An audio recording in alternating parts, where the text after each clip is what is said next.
Perfection. Is it even a thing that we could hope to achieve? Well, we're going to talk about it anyway today. We're going to be talking about perfect blood work. What might that look like? Amy, let me ask you something first, though. Oh, God. Okay. Should we be striving for perfection? Would you say that your blood work looks perfect? No. But do you feel pretty okay? Yeah, I feel pretty good about it. You live your life? You're happy with your life? Yeah. Cool. Pretty good. So starting this episode off by saying we're going to talk about hypothetical, theoretical, the most perfect blood work numbers that you ever did see. But I actually think that it's possible to feel really damn good and live your life, even if a few of these are out of whack. But oftentimes it's a matter of, try to optimize things when it seems appropriate and doable. And also, if the lab testing matches the clinical symptoms that you're struggling with, then it makes more sense, right? If you were fatigued and your AST and ALT liver markers were out of range, I probably wouldn't think that the two of those are directly related, versus if your primary chief complaint is fatigue and your TSH is elevated or your ferritin is in the toilet, then I might be willing to think, yeah, that's related. So take that for what it is before we start this conversation. Where should we start? I'll let you, dealer's choice here. What markers should we start with? Well, again, we'll get into this, but just as another aside, before we hop in, it's really important to recognize that the lab ranges are super broad, and you might have a provider that is just sort of considering maybe, the lab reference ranges versus optimal. So we're more talking about maybe some optimal ranges. Because for instance, ferritin, I believe the reference range is 15 to sometimes 450 or something crazy. Yeah. So that's a huge range. So what would you optimally want to be at, I think is an important thing to consider. And also, you might want to pull out some labs that you've had done recently, or again, maybe plan to do some labs and listen to this episode just so as a guide as to what to pay attention to, because there's been a lot of people that I've worked with and they were like, my doctor said my labs were like perfect. And then I'll look at them and be like, whoa, like your ferritin's 18 and it's the bottom rung is 15 and you can exhibit symptoms definitely at that level. So it's just important to acknowledge that sometimes the extreme ends and when you're falling outside the threshold, it might still not be optimal. Yes. Yeah. I think that oftentimes the way it's painted in the functional space is we have this big honkin' broad reference range that the lab gives you, like LabCorp or Quest. And then functional medicine most often like shrinks it down a bit. So a really, really like broad way to look at this is generally you probably don't want to be close to the tippy top or the bottom of any given reference range as a general rule of thumb. So, if you're looking at like your neutrophils or something and they're in range, but they're at the top end of LabCorp's range, you might still want to pay attention to it, even if you don't remember any of the numbers that we're going to talk about today. Also, I think that you could kind of divide up lab markers into potentially good versus bad, like not to label them so drastically, but for example, a marker that would be bad if it's elevated would be something like C-reactive protein or homocysteine or like maybe hemoglobin A1C or your blood sugar. If it's something that would be bad or inflammatory or alarming, if it was elevated, you probably don't want to be anywhere near the top. Like you might even want to be in the bottom half of that marker, right? Right. So like with C-reactive protein, I'll use that as our first candidate here. That is an inflammatory marker. It's produced in the liver in response to inflammatory mediators. And LabCorp and Quest differ on this one. LabCorp says that you're good as long as it's below 3. Quest says that normal is anything below 10. Huge difference. Yeah, huge difference. I didn't realize Quest did that. Wow. Yes. And I see a lot of people get this marker drawn at Quest and it comes back in like the 4 or 5 kind of range. And their doctor and the lab are like, yeah, totally normal, totally good. And I'm like, well, if you got the same exact test done at LabCorp, they would have dinged you as being out of the lab reference range, let alone the functional range. So that to me is concerning.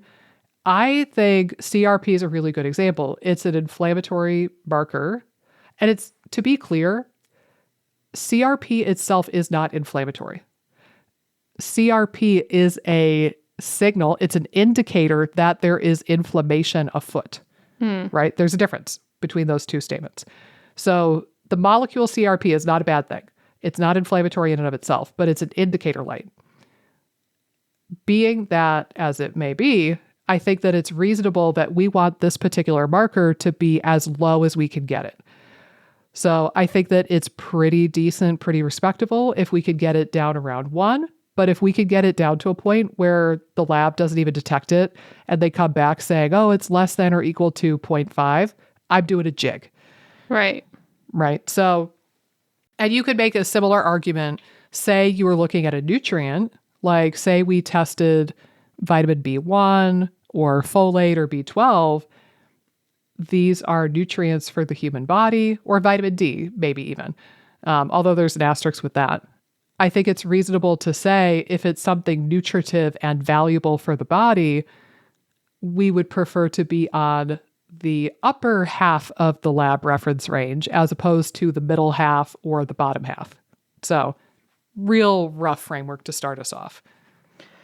Yeah. I think, again, it's one of those things where you just have to kind of understand that there definitely is a more of a narrow optimal. And again, understanding that, again, some of those labs you want to be high, some of them when you want to be more on the low side, and trying to kind of gear a little bit more towards one or the other totally makes sense to me. And again, it might make, if you do have a provider that can walk you through some of this stuff too, just to get a sense of what things mean, maybe they think it looks normal too. Because again, I could imagine some people reading Bloodwork would be like, I would never know that CRP. Well, I guess it sometimes will say like under a certain amount, so maybe they could presume that it's supposed to be low, but sometimes it's hard to interpret like what should be high or low yourself as well. So having a provider that can just say, you want this typically to trend on the lower side or trend on the higher side might be helpful. Yeah, I think also it's valuable to say at this point that blood work analysis is all about pattern recognition. It's not, well, a part of it is going to be kind of memorizing or understanding, oh, this marker indicates this and I want it to be in this range. Like that's a part of it. But one isolated marker usually doesn't tell you a whole lot. So for example, if we had somebody who had elevated ferritin, so maybe we could do the iron panel next. If we had somebody who had elevated ferritin, there's a couple of possibilities, right? We could have somebody who has true iron overload. Maybe they have hemochromatosis. Or we could have somebody who just has a raging inflammatory process and that ferritin is elevated because of inflammation. Ferritin alone doesn't tell you that.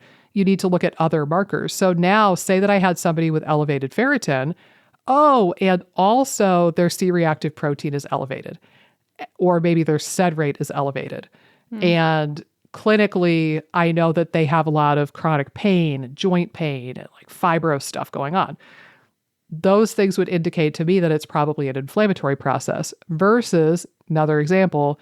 Let's say that we talk to a man who has elevated ferritin and he has not necessarily a lot of other inflammatory markers afoot.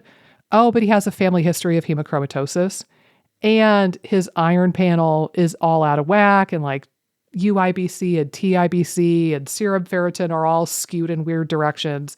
That would make me think more along the lines of, hey, let's check to see if you have hemochromatosis, as opposed to like an unrelated inflammatory process that's elevating your ferritin. So that's probably more than we could chew off in this particular episode. We're really going to focus more on the ranges and what would be an ideal number for some of these things, but keep that in mind too. It's a lot of pattern recognition.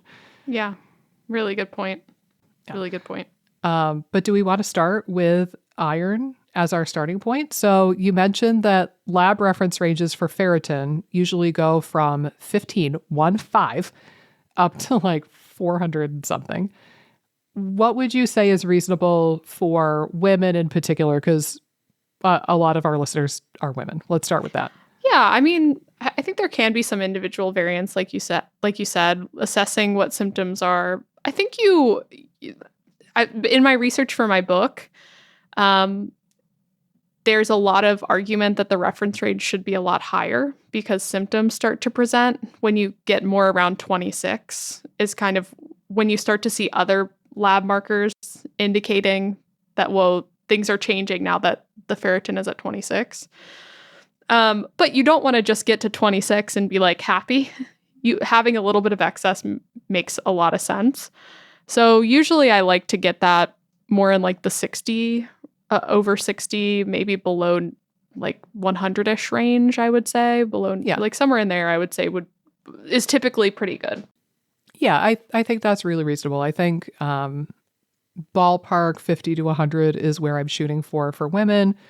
Men and postmenopausal women can be a little bit higher than that because they're not losing blood every month, presumably, unless they have a really dangerous job and they're just getting injured left and right. But, I think ferritin for men could be more in like the 75 to 150 range, and I'd be pretty comfortable with that. And postmenopausal women, I would say that as well. But definitely not getting down to that 15 mark. And you know what's astonishing too? I have seen numerous people, including family members, where their labs are actually out of the reference range and their doctor still doesn't give a shit. A family member on my husband's side, who's about my age, she's like 40, I think, and she mentioned some symptoms and we got talking about it. And lo and behold, her ferritin was 5. Yeah. 5. Like the number of digits on my hand, I should say. It's insane. 5. And her doctor was like, yeah, that's fine. Oh my gosh. What the F, man? That is insane. 5. Yeah. So it's just, I'd be like worried about internal bleed. Like I'd kind of be worried about bigger things too, not just raising the ferritin at that point. Well, she in particular, I already know what's going on. So she lost a lot of weight with GLP-1 medications. Yeah. And they suppressed her appetite. And she was not eating a lot when I saw her that trip. And I think it's probably because she's not eating any iron. She was eating very little, and the food that she was eating was not super healthy when I saw her on that trip. So I could almost guarantee you it's from inadequate intake. But you're right. If you saw that in a person who was otherwise pretty healthy and eating a normal diet, I would wonder about a bleed too, potentially. Because that's weird and fluky. Now, there's more, there's a whole iron panel that we could potentially get into. But again, I think ballpark rule of thumb, you want to be somewhere in the middle of the range. If it's too high or too low, that can indicate different things. So I think that that's probably enough for the iron panel at the moment. Now, what about complete blood count, CBC, like red blood cells, white blood cells? If you saw somebody with like a low red blood cell count or low hemoglobin, what kind of stuff would you start to wonder? Yeah, I mean, I definitely would think about different nutrients of concern too. If you start low hemoglobin is outright anemia. So, and again, maybe you don't get out of the range, but some people can. I've definitely seen outright anemia, but there's a lot of subclinical kind of anemia situations where hemoglobin drops. And again, there's definitely different nutrients that are related to red blood cell formation and that kind of thing. So hemoglobin lowering, I'd think about iron, B12, folate in particular. Copper, I think copper. Too. Yep. So any of these things that are going to be important for kind of making the construction of some of these cells. And you can sometimes get indicators of that lower down in the blood work too, as to what might be a little bit low. again, talking about pattern recognition. So like MCV, MCHC, like some of these ones where like if they tend to be higher can indicate, more B12 folate issues. If they tend to be lower, could indicate more iron issues. Now, if you got like iron and B12 and folate, you'd be able to see that clearly. But if you just got a regular CBC and saw some hemoglobin issues, I probably would just follow it up with all three of those nutrients to see what might be driving some of these things down. And this is a good point for plugging chronometer yet again, because it's one thing to observe, oh, my B12 is low on blood work or my folate is low on blood work. But then that begs the question, are you actually eating the damn stuff? Right. And I'll say this again, I think I've said this 100 times, but I don't think that taking a supplement with that nutrient is going to be the same as getting it through your food. So if it turns out that you get some blood work and it looks like you're B12 deficient, for example, don't just run and get a B12 supplement. Like you could do that as an acute Band-Aid for a while to give you a boost so you feel human again. But also make a point to do a Google search of what foods contain vitamin B12 and do a little bit of tracking and figure out if you're actually eating the thing. The answer is not just to stay on a supplement for the rest of your life. Right. And 100%. The same I would argue of folate or iron or any other nutrient. Yeah, 100%. And again, I think that the long-term strategy is definitely to get it into the diet. There can be some benefit of repleting with maybe supplemental things, but I agree, you're going to be much better off trying to work it into your diet and going from there. Yeah.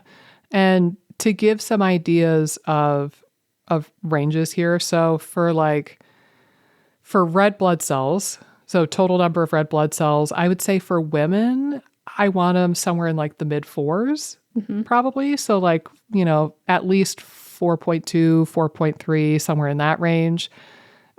For something like hemoglobin, my absolute bare bones minimum is 12.5, but I know a lot of functional people advocate getting hemoglobin up above 13 for women. So, kind of shooting for bare minimum 12.5, if not 13 or higher for hemoglobin. And then, like you said, for the markers that come next, the MCH, MCHC, just kind of look at the reference range and see, are all three of them skewing a bit high or a bit low, or are they right about smack dab in the middle? If they're in the middle, I wouldn't worry about them too much. But if they're skewing one direction or another, that could tell you what's going on or give you some hints. For sure. For sure. And again, I would say, like between iron, hemoglobin, B12, folate, those types of, I see things popping up on blood work all the time in what we've already talked about. So, again, I think it's wise to run some of these labs annually too, at least. I know we haven't really talked about frequency, but I think it's important to keep tabs on some of these things over time. I think annual is good. I will say, though, especially with iron and the CBC, you don't want to get into a habit of testing too frequently, because what can happen sometimes is people will be like, gosh, golly, gee, my iron is low. I need to monitor it. And then they'll get blood drawn like every 3 months to monitor it. Right. And it's like, it's almost like you're saying, I don't have enough blood. Let me take out more blood. Right. And that's kind of knuckleheaded. So you've got to be careful to not overdo it on blood work and order unnecessary stuff. I think that yearly on this is really good. If you find something that's worth monitoring and addressing, maybe do it twice a year. And you know what the irony of the statement is, by the way? I totally was not practicing what I preach recently. So I did that betaine HCl experiment to see if I would get my ferritin up. And I did. But I was so anxious to follow that up and do a YouTube video on it that I actually did end up testing my ferritin every 3 months for a while there. But my compromise was I only did ferritin. I did nothing else for a couple of those blood draws. So I rationalized, okay, like I have a period every month. Right. This one vial of blood is a drop in the bucket compared to what I lose every month anyway. So I think I could sacrifice a tube to measure ferritin a little bit more frequently than I normally would. But that is something to keep in mind, is that you don't want to get into this habit of taking out a lot of blood and then remarking that you don't have enough blood. It's very true. Don't be a silly goose. Right. 100%. For white blood cells, I think really easy. If you see white blood cells on the higher end of the range, it's usually because you have some sort of infection, typically. The immune system is activated. It's chasing after something for you. And if white blood cells are on the lower end, like in the 3, 4, 5 kind of range, then you might start thinking that your immune system is pooped or struggling, or that it's not getting nutrients, or it's not, or it's being suppressed by something like stress chemistry, cortisol, lack of sleep. When you're looking at the differential, the very rough idea, when you look down at the bottom of the CBC with a diff, you'll see it'll say neutrophils. What does it say? It'll say like neutrophils relative or percentage, and then lymphocytes percentage, and it'll go through, and then you'll see the same thing. It'll say neutrophils parentheses absolute, lymphocytes parentheses absolute. So it's the difference between looking at the raw number versus the percentage of the total. For the purposes of this conversation, I think it's easier for people to wrap their head around the percent of the total thing. As a rough ballpark, I want neutrophils about 60%, lymphocytes maybe 30%, monocytes 7, 8, 9, maybe 10, eosinophils anywhere from 0 to 4, and basophils either 0 or 1%. I will say, however, the percentages can lead you astray. So you can't rely on them 100%. You still want to look at those ranges for the absolute numbers and see if you're tracking low, middle, high. Because I was a dum-dum, and I only looked at the percentages on my white count for the longest time. And consistently, my lymphocytes were higher, like 45%, and my neutrophils were lower, like 45%. And I thought, oh my God, I have too many lymphocytes. It's like autoimmune, leaky gut kind of stuff. Oh my God, I've got to work on my autoimmune stuff.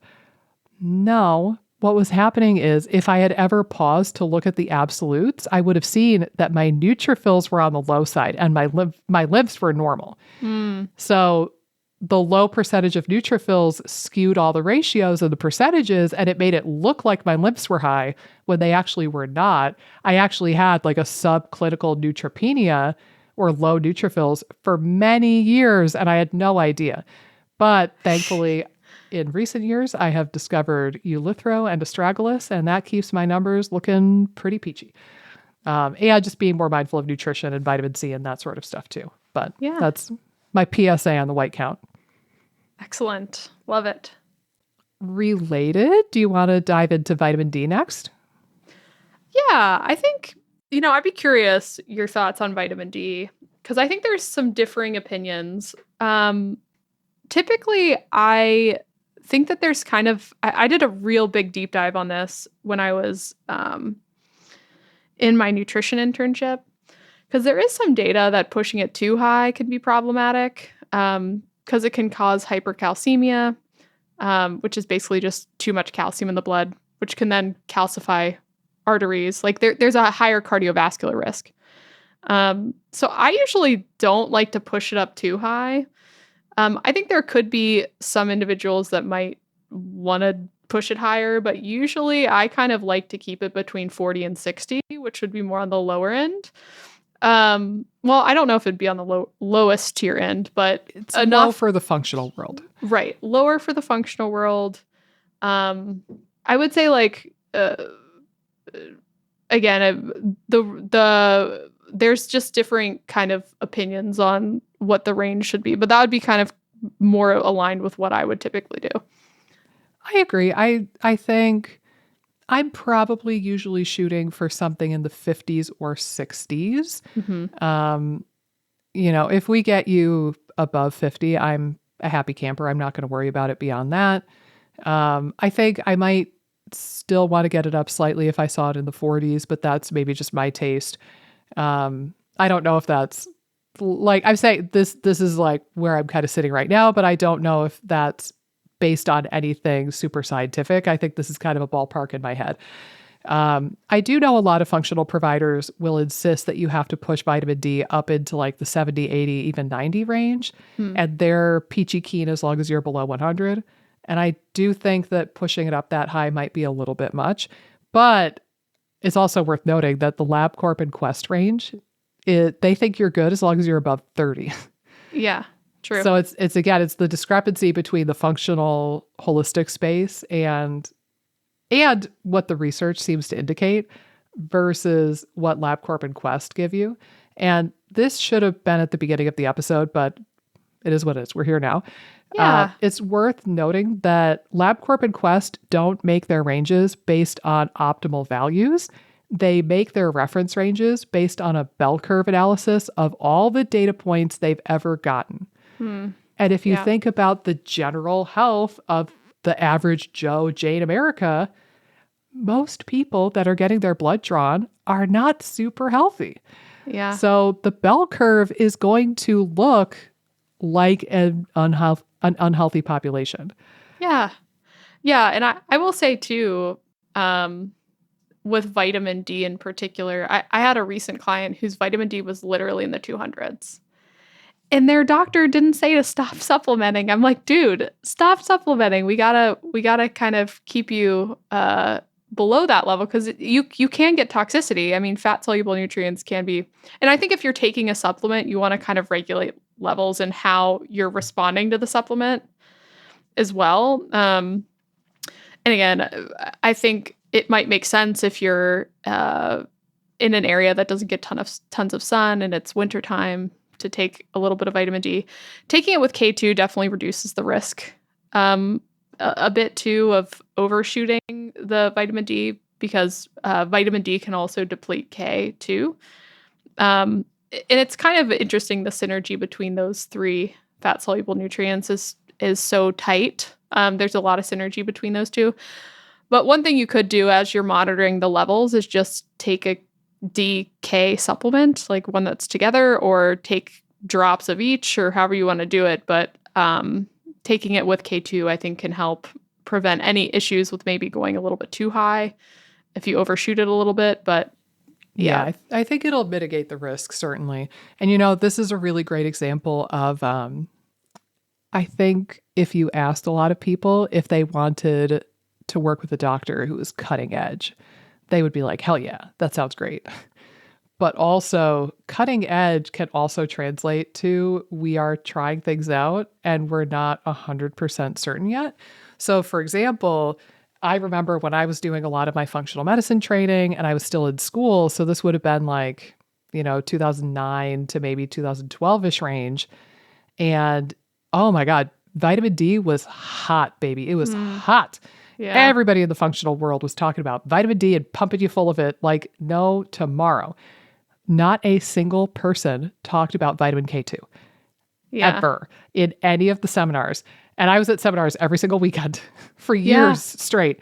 It wasn't until maybe like the 2014, maybe even 2015 timeframe that people started to talk about, oh, we should probably combine this with vitamin K2. But there were a lot of people who went through the functional medicine world and went to well-intended, reasonably well-informed providers, and they got shit tons of vitamin D with no K2, and they effectively created a K2 and maybe a vitamin A deficiency along the way, unbeknownst to them. So be careful of the idea of being cutting edge. That could sometimes shoot you in the foot a little bit. Yeah, for sure. Totally. What do you want to hop to next? Well, let's see. So we talked. Want to do B12? We could, yeah. Yep. You want to lead?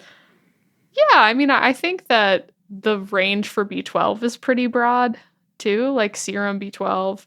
You can also do MMA, methylmalonic acid, which is probably slightly more accurate, but there's a lot more pushback I've seen with doctors wanting to run that, unless you ran it yourself, which is perfectly fine too. But I've had a few providers be like, I don't know what that is. We'll just do B12, Yeah. And B12 is better than nothing. For sure. I think it's probably the cheaper, more popular item. So I think typically you probably would want B12 over 500 or again, like pushing kind of that range versus like being more in the, I've seen people in the 2 to 300s exhibiting some symptoms and they benefit from getting, from taking a B12 or doing like a B12 shot or something like that. Yeah. So generally I kind of like it kind of approaching 500 or around 500 would be sort of my point that I look at. Yeah, I agree. That's about what I shoot for if I do measure it. I think that the lab reference range usually says that you're fine if you're above 200, which definitely is too low. I agree. I've seen people exhibit symptoms when they're in that 200-300 range, but I don't know if you need to push it up into the thousands either. And you usually see that with supplementation, right? If you do it for a long time. So yeah, probably just getting B12 through food and getting normal amounts and somewhere in like the 500 to maybe 1,000 range would be really reasonable for most people. Yeah, for sure. For sure. Now, here's another important one I want to make sure we get in, and then we should probably start wrapping up because I know you've got to skedaddle soon. Glucose, insulin, A1C, like let's talk a little bit of blood sugar stuff. So I remember, I was briefly telling you this before we hopped on, that I went to a seminar years ago with Brian Walsh. He's a naturopath, brilliant guy. He's got some really good stuff. And he gave us his version of the optimal reference range for everything. And what I really liked is that he actually provided references and citations for all of these opinions that he's developed.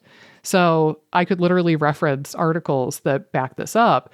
But I remember distinctly he was saying fasting blood sugar is probably best somewhere in the 80s. You don't necessarily want to push it into the dirt, which I think a lot of people in this day and age would want to do. Like a lot of people would probably be tempted to say that blood sugar is even better if we could get it into the 70s. But that's not necessarily true. And he showed some pretty damning evidence that having either blood sugar or A1C that's too low, like A1C below 5.0 or blood sugar that's going down into the 70s for a fasting measurement, those things are actually associated with increased all-cause mortality. Yeah. So there is a genuine sweet spot. You probably want fasting blood sugar somewhere in the 80s, 70s too low, 90s are too high.